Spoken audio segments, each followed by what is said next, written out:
আসসালামু আলাইকুম রহমতুল্লাহ। রবি 10 minute school science club কর্তৃক আয়োজিত ডিজিটাল ইন্টারেক্টিভ বুক ক্যাম্পেইনের আজকের এই ক্লাসটিতে সবাইকে স্বাগত জানাচ্ছি। তো আজকে আমাদের আলোচনার বিষয় হচ্ছে প্রাসের গতি। আমরা জানি প্রাস বলতে কোনো বস্তুকে বোঝায় যে বস্তু অনুভূমিকের সাথে সূক্ষ্ম কোণে উপরের দিকে নিক্ষিপ্ত হয় এবং অভিকর্ষের টানে পুনরায় আবার পৃথিবীতে ফেরত আসে। প্রাসের গতি একটি দ্বিমাত্রিক গতি। তো দ্বিমাত্রিক গতি ভালোভাবে বুঝতে হলে আমাদের প্রথমে জানতে হবে একমাত্রিক গতি কাকে বলে। তো ধরে নিই এটা হচ্ছে এক্স অক্ষ এবং এটা হচ্ছে ওয়াই অক্ষ। অর্থাৎ যদি ধরি যে একটা সমতল ভূমি দিয়ে একটা এম ভরের বস্তু ডান দিকে চলছে, তাহলে এই বস্তুটার গতি শুধুমাত্র এক্স অক্ষের দিকে। অথবা পরবর্তীতে ওই এম ভরের বস্তুকে আমরা যদি আবার এক্স এর উল্টা দিকে নিয়ে আসি, তাহলেও বস্তুটার গতি একমাত্রিক হবে। অথবা যদি আমরা ভূমি থেকে একটা ঢিল বা কোনো বস্তুকে উপরের দিকে উপরের দিকে নিক্ষেপ করি, তাহলে অভিকর্ষের টানে সেটা পুনরায় আবার পৃথিবীতে ফেরত আসবে। অর্থাৎ এক্ষেত্রে এই নিক্ষিপ্ত ঢিলটিও একটি একমাত্রিক গতি। এখন দ্বিমাত্রিক গতি বলতে আসলে কি বোঝায়? যদি আমরা অনুভূমিকের সাথে থিটা কোণে একটা বস্তুকে উপরের দিকে নিক্ষেপ করি, তাহলে অভিকর্ষের টানে সেই বস্তুটি পুনরায় আবার পৃথিবীতে ফেরত আসবে। অর্থাৎ এই বস্তুটার বেগ, যে কোনো মুহূর্তের বেগ যদি আমরা ভি বলি, তাহলে সেই বেগকে আমরা দুইটা উপাংশে ভাগ করতে পারি। অর্থাৎ ভি, যে কোনো মুহূর্তের বস্তুটার বেগ ভি যদি অনুভূমিকের সাথে থিটা কোণ তৈরি করে, তাহলে আমরা জানি এদিকে অর্থাৎ যেদিকে থিটা কোণ তৈরি করবে সেদিকে লেখা যায় ভি কস থিটা, আর তার লম্ব দিকে উপাংশটাকে আমরা লিখতে পারি ভি সাইন থিটা। অর্থাৎ দ্বিমাত্রিক গতির ক্ষেত্রে বেগটাকে দুইটা উপাংশে ভাগ করা যায়। অর্থাৎ বস্তুটা চলার পথে এক্স এর দিকে কিছুটা সরণ হবে এবং ওয়াই এর দিকেও কিছুটা সরণ হবে। অর্থাৎ যখন বস্তুটা এই পয়েন্টে থাকবে, সেই মুহূর্তে সে এক্স এর দিকে এতটুকু দূরত্ব অতিক্রম করবে এবং সেই একই মুহূর্তে সে ওয়াই এর দিকে এতটুকু দূরত্ব অতিক্রম করবে। এখন বস্তুটা যদি কোনো একটা মুহূর্তে এই পয়েন্টে আসে, তাহলে বস্তুটা ভূমি থেকে এতটুকু উচ্চতায় আছে এবং ওই মুহূর্তে বস্তুটি আবার এক্স এর দিকে এতটুকু সরণ হয়েছে। অর্থাৎ আমরা দ্বিমাত্রিক গতি বলতে বুঝবো যে বস্তুর বেগ দুইটা উপাংশে ভাগ করা যায় এবং যে বস্তুর বেগের সরণ এক্স এবং ওয়াই উভয় অক্ষের দিকে হবে। তাহলে প্রাসের গতি থেকে আমরা দেখতে পাচ্ছি যে প্রাসটি যখন চলে, তখন চলার সময় সে কোনো একটা মুহূর্তে, কোনো একটা বিশেষ মুহূর্তে সে এক্স এর দিকে কিছুটা পথ অতিক্রম করে এবং সাথে সাথে সে ওয়াই এর দিকেও কিছুটা পথ অতিক্রম করে। অর্থাৎ তার বেগের এক্স উপাংশ আছে, যার কারণে সে এক্স এর দিকে কিছুটা সরণ হয়। অর্থাৎ বস্তুটির ওয়াই এর দিকেও উপাংশ আছে বেগের, যার কারণে ওয়াই এর দিকে সরণ হয়। কিন্তু প্রাসের ক্ষেত্রে আমরা জানি শুধুমাত্র উলম্ব দিকে তার ত্বরণ থাকবে এবং এক্স অক্ষের দিকে তার ত্বরণ থাকবে না। তো আমরা প্রাসের একটু বিস্তারিত আলোচনা করি।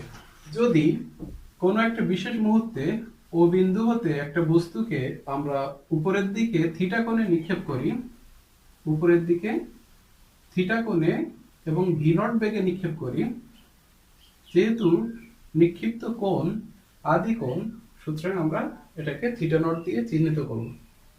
তাহলে আমরা দেখতে পাচ্ছি যে সব সময় অভিকর্ষ ত্বরণ ভূমির দিকে অর্থাৎ পৃথিবীর কেন্দ্রের দিকে ক্রিয়া করে।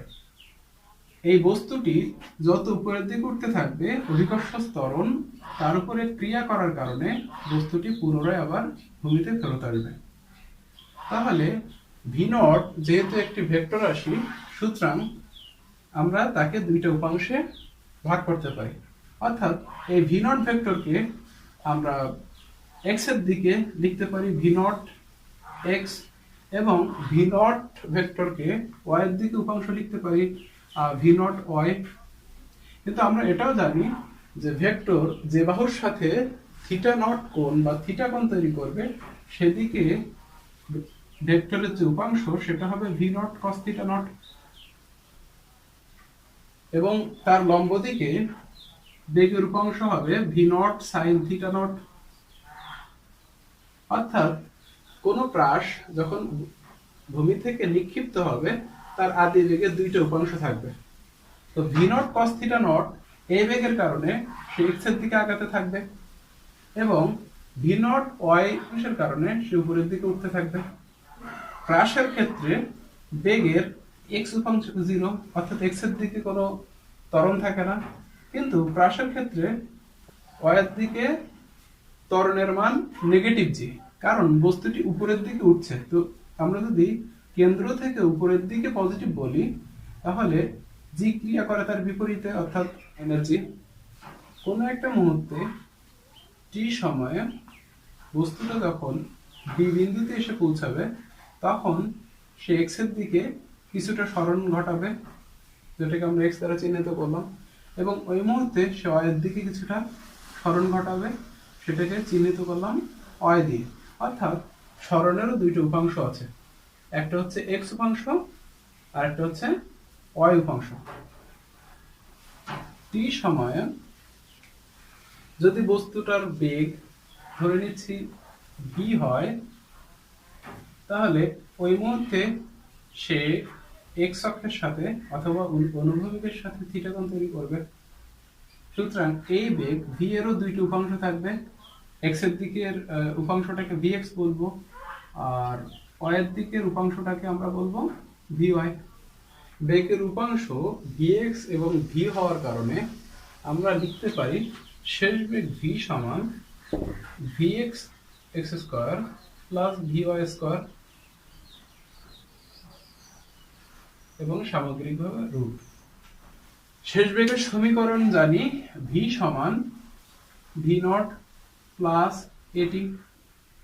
তো এক্ষেত্রে আমরা যদি ভি এক্স এর মান বের করতে চাই তাহলে সহজে লিখতে পারি ভি এক্স সমান V not x plus A x into T. T X কেন লিখছি না? কারণ টি বা সময় একটি স্কেলার রাশি, এটার উপাংশে বিভক্ত করা যায় না। তাহলে ভি এক্স সমান ভি নট এক্স সমান কি বের করেছি? ভি নট এক্স সমান হচ্ছে V naught cos theta not, V not cos theta not plus x এর মান কত জানি? এক্স এর মান হচ্ছে 0 গুণ টি, অর্থাৎ ভি এক্স সমান V not sign cos theta not. তো দেখতে পাচ্ছি এক্ষেত্রে বেগের মান কিন্তু ধ্রুব, কারণ কি আদি বেগ এবং থিটা নটের সমীকরণ। তো আমরা জানি নিক্ষেপের সময় কোণ এবং বেগটা নির্দিষ্ট, সুতরাং ভি এক্স এর মানটা একটা ধ্রুব মান বা অপরিবর্তনীয় মান, অর্থাৎ সমবেগ, অর্থাৎ প্রাসটি সবসময় এক্স অক্ষের দিকে সমবেগে চলবে। আমরা যদি ওয়াই অক্ষের জন্য বের করি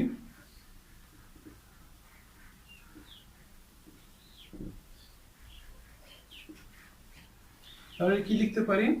V Y V not Y plus A Y গুণ টি। ভি ওয়াই সমান ভি নট ওয়াই সমান আমরা জানি কি V not sine theta not, V not sine theta not, এবং এ ওয়াই সমান আমরা কি জানি? এ ওয়াই সমান জানি হচ্ছে মাইনাস জি। তাহলে প্লাস এ ওয়াই এর পরিবর্তে মাইনাস জি গুণ টি, অর্থাৎ ভি ওয়াই সমান V not sine theta not minus GT. তাহলে এটা ভি ওয়াই এর একটা সমীকরণ। তো এই সমীকরণ সময়ের একটা ফাংশন, যার কারণে ভি ওয়াই এর মানটা সময়ের উপর নির্ভরশীল, অর্থাৎ একটা অসম বেগ। অর্থাৎ প্রাসের উলম্ব দিকের বেগটা হচ্ছে অসম বেগ, অর্থাৎ ত্বরণ আছে। অর্থাৎ আমরা দেখতে পাচ্ছি প্রাসের বেগের ক্ষেত্রে এক্স অক্ষের দিকে সে সমবেগে আগায় এবং ওয়াই অক্ষের দিকে সে অসমবেগ বা ত্বরণে আগাচ্ছে। তো আমরা দেখতে পাচ্ছি সেই ত্বরণের মানটা নেগেটিভ, অর্থাৎ মন্দনে আগাচ্ছে। অর্থাৎ উপরের দিকে উঠতে উঠতে তার বেগের মানটা কম হতে হতে একসময় 0 হবে।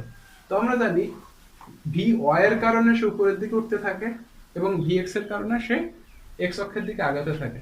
তো যেহেতু এই সমীকরণ বলছে যে ভি ওয়াই এর মানটা সময়ের উপর নির্ভর করে এবং উপরের দিকে ত্বরণের মান নেগেটিভ অর্থাৎ মন্দন হয়, অর্থাৎ ভি ওয়াই এর মান কোনো এক মুহূর্তে 0 হবে, অর্থাৎ ঠিক সেই মুহূর্তে বস্তুটি উপরের দিকে যাওয়া থামিয়ে দিবে।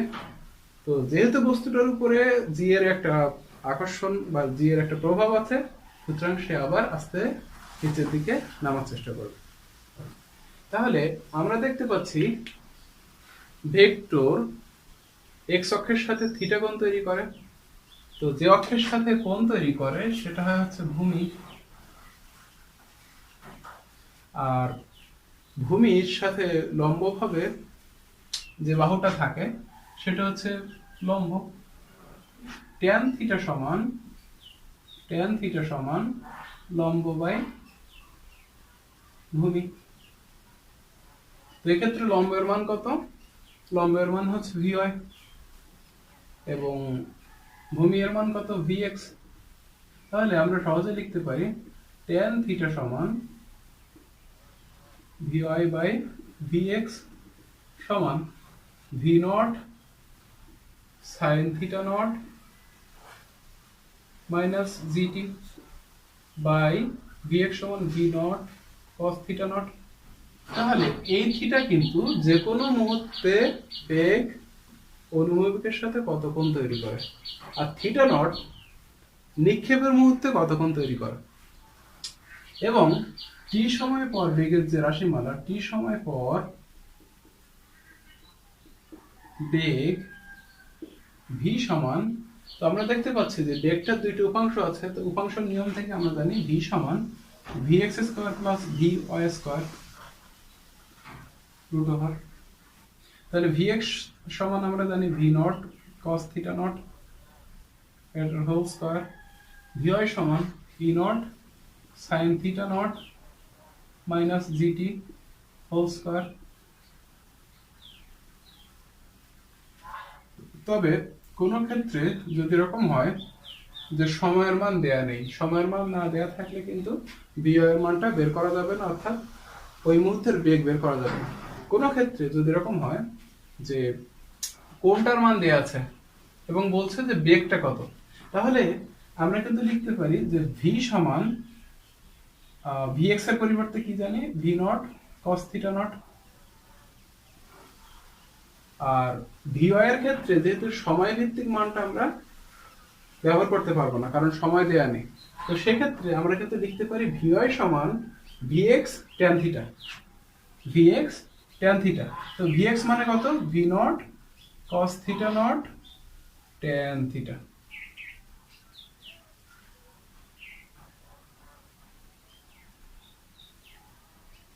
তাহলে আমরা লিখতে পারি V not cos theta naught common আসে, V not cos theta not whole square 1 plus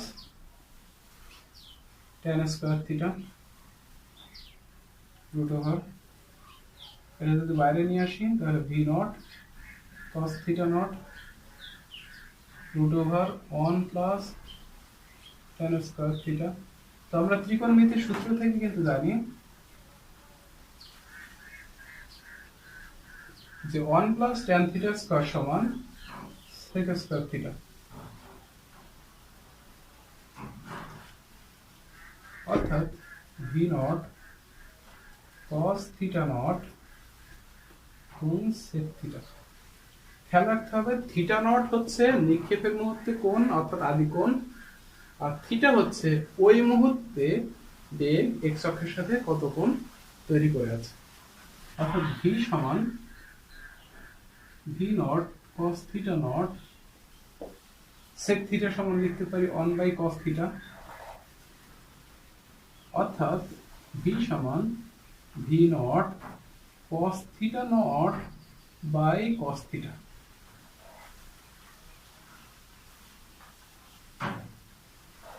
ওকে, যখন থিটা কোণ দেয়া থাকবে নির্দিষ্ট সময় পরে কোণ দেয়া থাকবে, আর যখন সময়ের মান দেওয়া থাকবে, তখন বেগের যে সমীকরণ সেটা হচ্ছে এটা।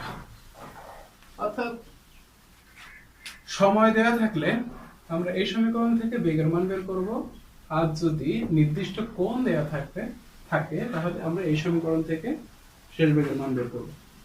তো বি বিন্দুতে এসে পৌঁছালে তার যে সরণ, সেই সরণ কিন্তু আর হবে। সরণ ভেক্টরটা কি হবে? আর হবে। তো আমরা জানি সরণ ভেক্টর দুটো উপাংশ থাকে, এক্স এর দিকের একটা উপাংশ এবং ওয়াই অক্ষের দিকে একটা উপাংশ। অর্থাৎ বস্তুটা মূল বিন্দু হতে আর দূরত্বে এগিয়ে বি বিন্দুতে অবস্থান করে, ঠিক সেই মুহূর্তে সে এক্স এর দিকে বা এক্স অক্ষের দিকে এতটুকু পথ এগিয়ে যায় এবং ওয়াই অক্ষের দিকে এতটুকু পথ এগিয়ে যায়। তো আমরা এখন এক্স এবং ওয়াই এর সমীকরণ নির্ণয় করব। আমরা জানি s সমান v not t plus half of a t square. তো যেহেতু এটা একটি দ্বিমাত্রিক গতি, সুতরাং x অক্ষ এবং y অক্ষের দিকে তার দুইটা সরণ আছে। তো x অক্ষের দিকে সরণকে যদি x বলি, x v not x t plus half of x t square. তো আমরা v নট x সমান কি জানি? v not cos theta not, v not cos theta not গুণ t। আর x এর মান আমরা কি জানি? x এর মান কিন্তু আমরা জানি যে 0, অর্থাৎ x অক্ষের দিকে ত্বরণের মানটা 0 হয়। তো আলটিমেটলি x সমান দেখা যায় যে v not cos theta not t। তাহলে এটাই হবে x অক্ষের দিকে সরণের রাশিমালা। তো এইভাবে আমরা y অক্ষের জন্য বের করতে পারি। তো y সমান v not y t plus half of a y t square. তো আমরা লিখতে পারি v নট y সমান কি জানি? v not sin theta not, v not sin theta not t plus half of a y এর মানটা কি জানি? মাইনাস জি গুণ t স্কয়ার। অর্থাৎ y সমান লিখতে পারি v not sin theta not t minus half of gt square.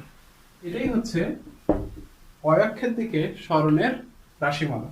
তো এই দুইটা সমীকরণ থেকে আমরা একটা মজার একটা সমীকরণ পেতে পারি। যদি কখনো নিক্ষেপণ কোণ বা আদি কোণ দেওয়া না থাকে, সেটা x এবং y এর মান থেকে কিভাবে বের করতে হয় সেটা দেখাতে পারি। তো আমরা যদি x এর পরের লাইনটা লিখি যে v not cos theta not t, v not cos theta not t, তাহলে সমান সমান কি লিখতে পারি? x লিখতে পারি। এটাকে যদি 1 নম্বর সমীকরণ দিই, তাহলে এক্ষেত্রে আমরা এতটুকু সমান যদি লিখতে চাই, তাহলে হবে হচ্ছে v not sin theta not t সমান এই মানটা পাশে চলে আসে, তাহলে হবে হচ্ছে y plus half of gt square. তাহলে এই যে সমীকরণ, এই সমীকরণটা দিলাম হচ্ছে 2 নম্বর সমীকরণ। এখন আমরা যদি 2 নম্বর সমীকরণকে 1 নম্বর সমীকরণ দিয়ে ভাগ দিই, তাহলে আমরা পাই v not sin theta not t by v not cos theta not আর t সমান y plus half of ct square. এবং 1 নম্বর সমীকরণের মান হচ্ছে x। তাহলে আমরা এখান থেকে দেখতে পাচ্ছি যে v নট উপর নিচ থেকে কাটা, সময় কাটা। তাহলে sin theta not by cos theta not সমান লিখতে পারি tan থিটা নট সমান y plus half of gt square by x। এমন একটা সমীকরণ, যদি আমরা x এবং y এর মানটা জানি, তাহলে আমরা বের করতে পারবো যে ওই প্রাস বা ওই প্রক্ষেপক অনুভূমিকের সাথে কত কোণে নিক্ষিপ্ত হয়েছিল। আমরা যদি এই সমীকরণ থেকে, অর্থাৎ x এর সমীকরণ থেকে t এর জন্য মান বের করি, তাহলে লিখতে পারি t সমান x by v not cos theta not. আচ্ছা, এই t এর মান আমরা যদি y এর সমীকরণে বসাই, তাহলে x এবং y রিলেটেড একটা সমীকরণ পাবো, যেটাকে আমরা প্রাসের গতিপথের সমীকরণ বলবো। সাইন থিটা নট, টি এর মান কত পেয়েছি, X by V not cos theta not minus half of G T এর স্কোয়ার। তো টি এর মান কত পেয়েছি, X by V not cos theta naught square. তাহলে পরের লাইনে আমরা দেখতে পাচ্ছি যে ভি নট আর ভি নট কাটা যায়, তাহলে থাকে হচ্ছে sine theta not by cos theta naught অর্থাৎ ট্যান থিটা নট। ওর সাথে গুণ আকারে আছে হচ্ছে এক্স মাইনাস হাফ, এখানে আছে জি এর মান আর এখানে হচ্ছে এক্স স্কোয়ার, তাহলে জি গুণ এক্স স্কোয়ার, আর নিচে আছে ভি নট এর স্কোয়ার আবার কজ এর স্কোয়ার। তাহলে আমরা দেখতে পাচ্ছি y এবং x রিলেটেড একটা সমীকরণ বের হলো। এই সমীকরণকে কেন প্রাসের গতিপথের সমীকরণ বলছি, কারণ গতিপথ x এবং y অক্ষের দিকেই হয়, অর্থাৎ x এর দিকেও সরণ হয়, y এর দিকেও সরণ হয়। তো আমরা x এবং y এই দুইটাকে একটার সাথে আরেকটা রিলেট করতে পারি, অর্থাৎ x এর মান যখন 10 মিটার হবে সেক্ষেত্রে y এর মান কত হবে, অথবা x এর মান যখন 15 মিটার হবে তখন সেক্ষেত্রে y এর মান কত হবে, এই দুইটা কিন্তু এই সমীকরণ থেকে রিলেট করে বের করতে পারি। আমরা গতির সমীকরণ জানি v স্কয়ার সমান v not square plus twice as। তো আমরা যদি y অক্ষের জন্য বের করি তাহলে লিখতে পারি vy square plus v not y square plus twice y। S এর y অক্ষের দিকের উপাংশ হচ্ছে y, v নট y সমান কি জানি, v not sin theta not, তো v not sin theta not whole square plus ay সমান জানি হচ্ছে মাইনাস জি গুণ y, অর্থাৎ vy স্কয়ার সমান জানি হচ্ছে v not square sin square theta not minus twice gy।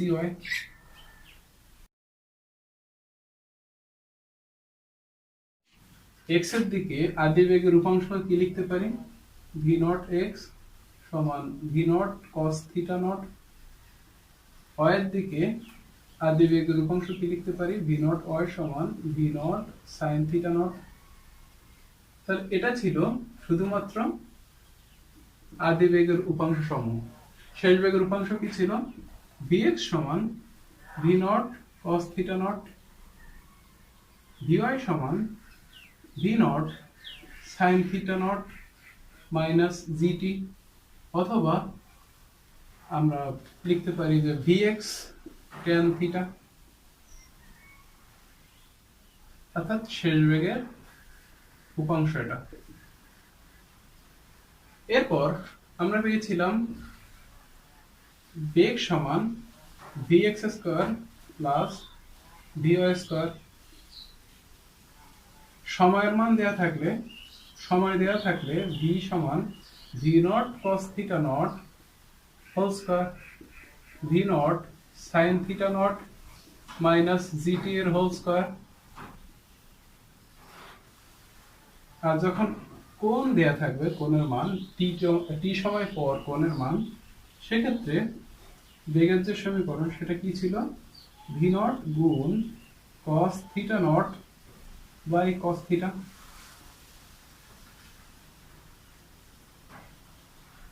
তাহলে এটা ছিল বেগের জন্য মান। আবার থিটা নটের মান বের করার জন্য আমরা যে সমীকরণ পেয়েছি সেটা কি ছিল, tan থিটা নট সমান y plus half of gt square by x।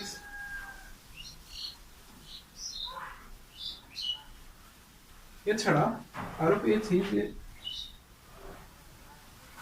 vy R y এর মধ্যে যে সম্পর্ক, বিশিষ্ট সমীকরণ vy স্কয়ার সমান v not square sin square theta not minus twice gy। এবং আমরা x এবং y এর জন্য রিলেট করে যে গতির সমীকরণ পেয়েছি সেটা হচ্ছে y সমান tan theta not x minus gx square by 2 v naught square plus square theta naught। তাহলে এই ছিল হ্রাসের মৌলিক যে সমীকরণ সমূহ। এখন আমরা হ্রাস সম্পর্কিত বিশেষ কয়েকটি সমীকরণ দেখব।